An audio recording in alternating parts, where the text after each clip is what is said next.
Hi everybody, I'm Joey Paul and I'm an indie author and welcome back to my channel. Today I thought I would talk about 5 facts about my current main characters. Since I'm working on 2 books right now and I'm at the tail end of them, I thought I would share 5 facts about each one so you get 10 for the price of 5, which is a bargain. So starting with Maggie from This Is How It Ends. This Is How It Ends is a young adult mystery thriller. It's a standalone and it's one of the rare ones that I've written recently. So number 1, she's bi. Maggie is almost 15 and very sure about who she is. Part of that is her sexuality, but also her gender. She has thought about it all. And although she's not had many dates, she has had some and is happy with her love life and the state of it. Given what she's going through in the book, you have to realise that it's kind of the least of her worries. She kind of sees her sexuality as an opening her eyes to the differences in people, and that's not a bad thing. Number 2, she has a small group of friends. Maggie hangs out with Paula, who's a lesbian, and Juliet, who's trans and non-binary. They also had a 4th member of the group, but she died 6 months before the book starts.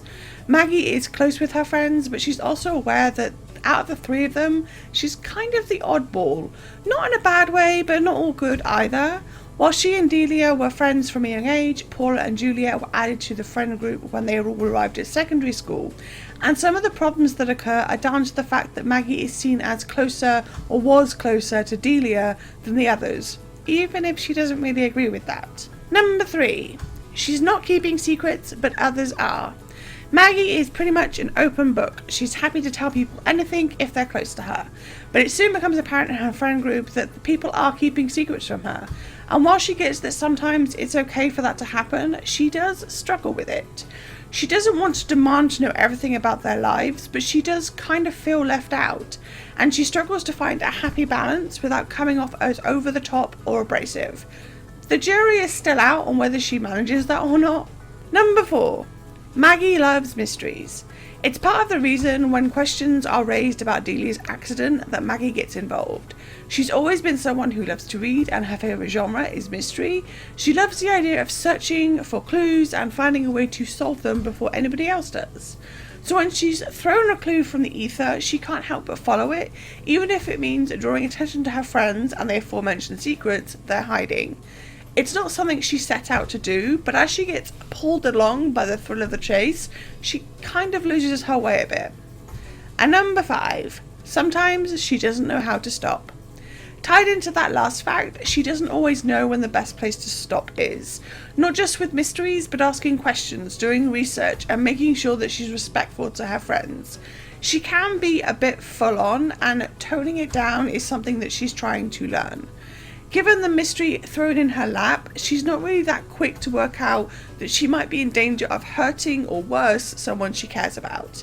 It's something she really does need to work on, and whether she manages or not, well, that's for the reader to find out. Penny is from my new series, the Penny Note series, but the first book is called I Wish I Could Save You. I'm very close to the end of both of these books, like in the last few chapters, Penny is the main character. She's psychic. These are paranormal mystery books. So yeah.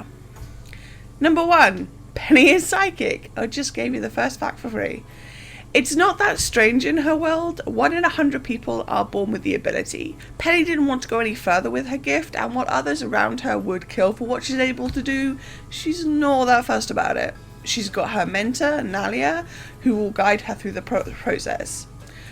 Because once she hits 18, she'll be fully fledged and have to choose between following a normal life or going the academy route. Penny is all about that normal life. Number 2, she's adopted.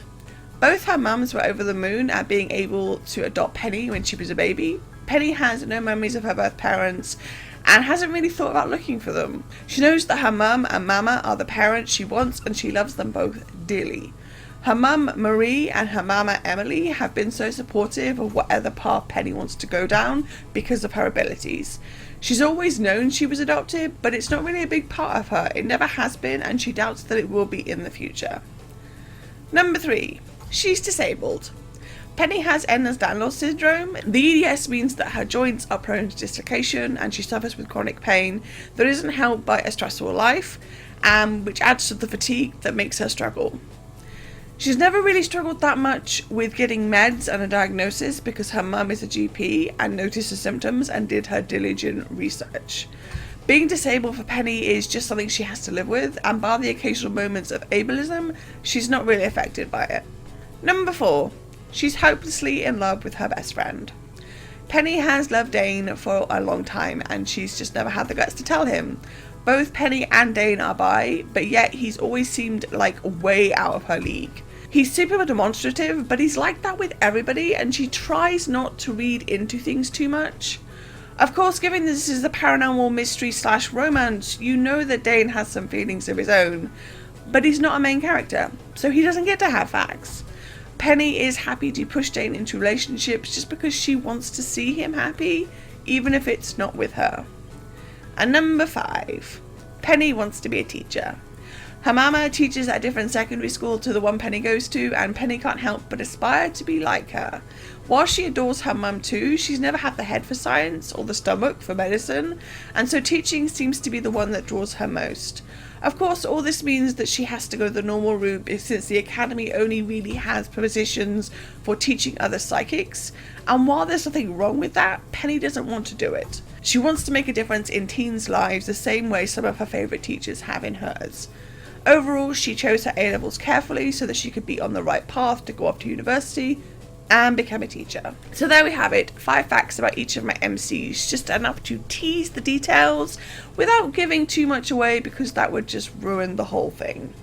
I really am enjoying writing both Maggie and Penny. I'm loving the fact that I get to carry Penny over for at least 2 more books. Yes, you heard that right. And I'm really excited about getting to meet new MCs, and while I love Maggie, I'm loving the way her story is coming to an end, and I'm really excited about where this book is going. And so then I get to write a brand new story about brand new MCs, and yeah, it's all exciting, people. What are 5 facts or just 1 fact about your main character right now? If you're working on multiple projects, feel free to give multiple facts. Let me know down in the comments below. So that's all I've got time for today. If you want to support my channel, you can comment, like, or subscribe. I post new videos on Thursdays. You can find me all over social media, and my books are available everywhere.